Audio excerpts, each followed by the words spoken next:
when Mr. Beast comes out, probably the greatest YouTube marketer of all time, possibly the greatest social media marketer of all time, when he comes out with his 36-page manifesto that apparently he gives to all employees to kind of have an understanding of how he goes through things, I'm obviously going to print it out and read it.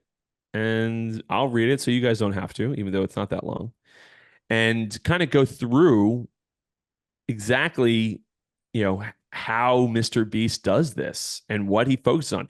And here's the spoiler alert. It's nothing earth-shattering. It's exactly what we thought it would be. But one of the things I like about reading stuff like this is that it puts in more an additional focus on that type of stuff. When you know you're supposed to be doing something, but you don't do it, which I think we're all guilty of, it's nice to just be reminded that, hey, listen, this guy is as anal as it gets, and he is really focused on very specific things. And I've put this to the test in one of my TikToks recently, which it was interesting, and we'll go through those results. But Tivo, did you have a chance to read the Mr. Beast manifesto? Yeah, yeah. No, I was. I think As a it's come out before though. I mean, maybe this is a more in-depth version of it, but he's mm, similar write-ups and mm. a lot of these things he's talked about before.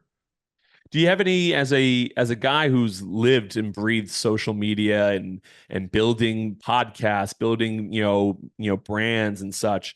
What was the knee jerk reaction to this? Nothing earth shattering, right? Nothing that No. you're sitting there and being like, oh my god, how if I focus on that, everything changes. Nothing earth shattering like that, right?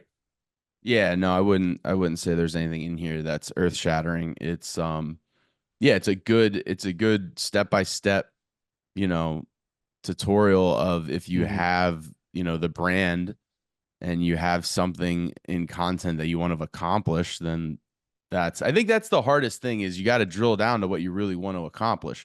And then if you have that, then you can look at this and be like, hey, I want to really, really try this. And this gives you the opportunity to be like, okay, if I really do this, then there's a chance it'll work. And there's always a chance it won't work. You Of could do course. everything to a T that this tells you to do. But at the end of the day, maybe you're not, if you're a one-man show, maybe you're not a good editor. Maybe you're not electric on camera. There's no guarantee that you're going to be a YouTube star. But I think what this shows, if you truly read it down to its core, you got to be all in. I mean, you got to Mm-hmm. be, if you want to do this, this is basically telling you that this is a full-time job. 100%. I see that is something. And before we dive into the actual, what he says in it, the overarching theme is that he is anal about every little detail that goes into every video that he does. And that it's not just like he talks about pulling all nighters in it. There is no, talking about how you need to have a work life balance. There is none of that. This is if you want to be on the Mr. Beast squad, you live and you breathe this stuff. You live and breathe this content.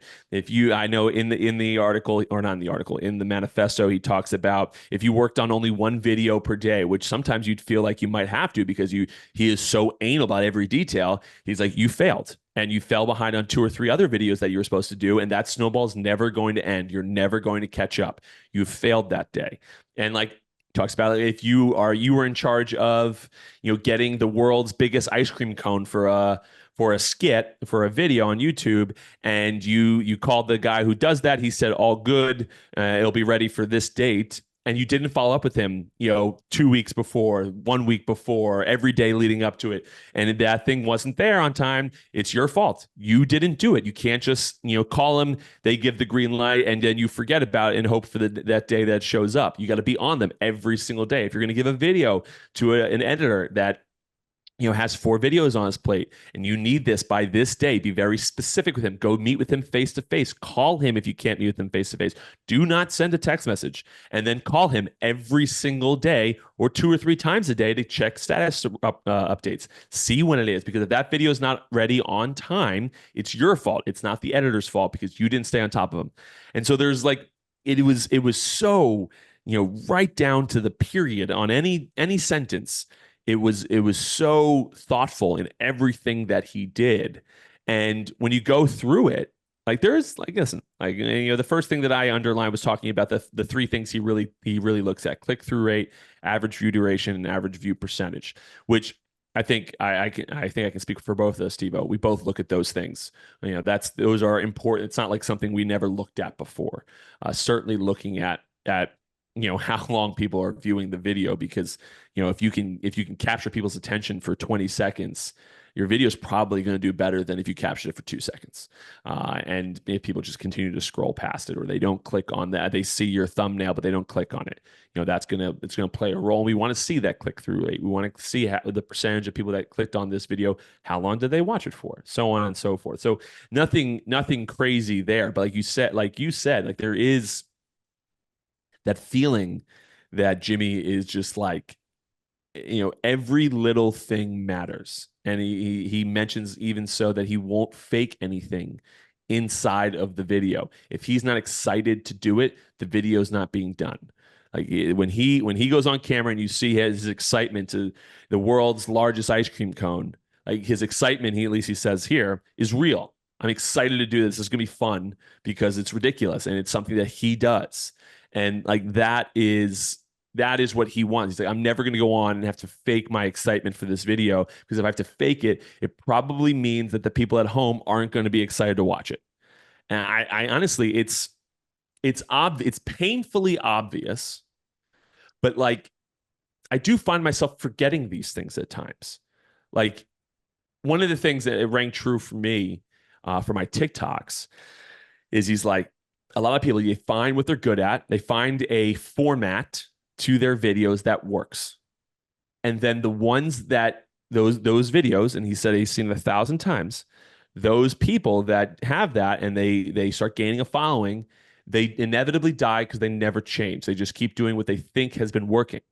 But the audience doesn't always want to see what's working. And he also mentions the audience doesn't know what they want to see.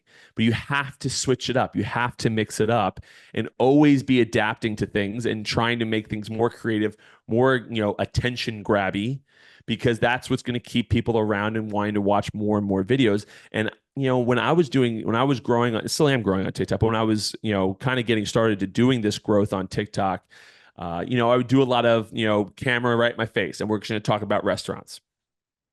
And I did grow, but it gets stale. People don't love it. And then I switched it up. I went to going into the kitchens of my restaurants with my cooks and saying, hey, listen, John, make us the chicken sandwich, which, by the way, is the best TikTok I have ever done. Not the highest views, but as far as converting, like you're talking about, 1,000 views, I get 300 followers. That is unbelievable conversion rate. And so like, you switched up, you didn't get so stale. And now we're still doing stuff like that. And then, but I just recently randomly did another from face for the first time in a while, where I just put my face in front of the camera. Haven't done it in a while. It did better than I was doing previously on my just putting my face on the camera, because it's not stale anymore. This is something new they haven't seen in a few months. So it kind of refreshed what was working for me on TikTok. So again, it was nothing earth shattering within the manifesto, but certainly things that I think you can kind of forget when it comes to creating on social and in anything, just creating ads. When you see ads in a football game, and you're sitting there, and if it doesn't capture your attention, most people go to their phones when ads pop up anyway. But if it doesn't capture your attention, it's there. And specifically in this manifesto, Jimmy talks about how the first minute of the video is wildly important. And so it's something I wanted to talk to you, TiVo, about. When you're let's just talk about the Sorry We're Closed podcast, right? And the overarching Pat Light brand of what I try to go for.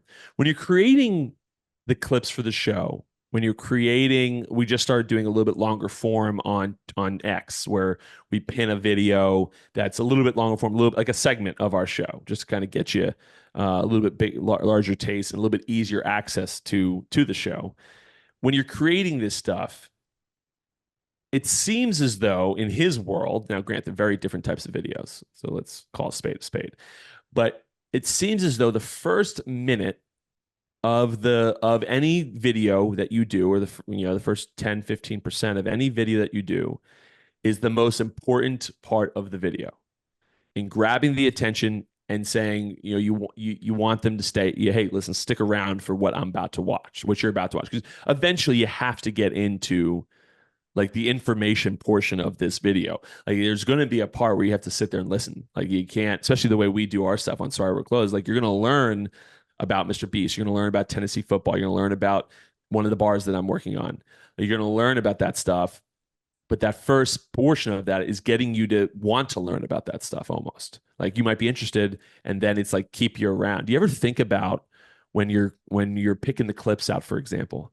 You ever think about like, I see on TikTok, a lot of times people now do like the ending in the first 3 seconds of the video. You see that? They do Yep. like, yeah, and you'll see like a Fortnite video, and the ending is like a wild snipe to win, and then they'll cut to the beginning, and they're like, well, I want to see how he got there. Like, do you ever think about doing stuff like that when it comes to the podcast clips, or obviously not the longer form, but Yeah, well, not give me not long one. not necessarily for our clips, because I think the payoff for education is here's what you're going to learn. So I always try to kind of take timestamps to go back and kind of find that first part within that first 5 seconds of the clip. Here's what we're talking about. And if you're interested in that, you're going to learn. We're like, I mean, I'm sure don't get me wrong, there's obviously going to be some examples where maybe there's one, like the baseball one, that we posted that did really well on your Instagram. Like, they Yes. ran out of, like, he's getting canceled, but at the same time they ran out of 3X jerseys, and then cut to the beginning. People are like, what? So like there's definitely certain ones. I mean, that's like a catchy example. I feel like for business and education, you're trying to be like, hey, here's what we're talking about, and you're going to learn, and then you're going to stick around for what we're going to talk about. But yeah, for entertainment purposes, like there's many tricks of the trade. Or remember we were talked about this before, is you put the podcast clip up top, and then there's a car falling for infinity on the bottom in one of the video games. So, we could try that if you want to try that. No. Well, I think here's some my of it's okay. gimmicky, and I just always thought like you were trying to build yourself as like what you are. You're a businessman, you're an entrepreneur, and like for me, the gimmicky stuff doesn't play well with that image, in my opinion, of what I think you wanted to be. So that's kind of why I took the route that I took.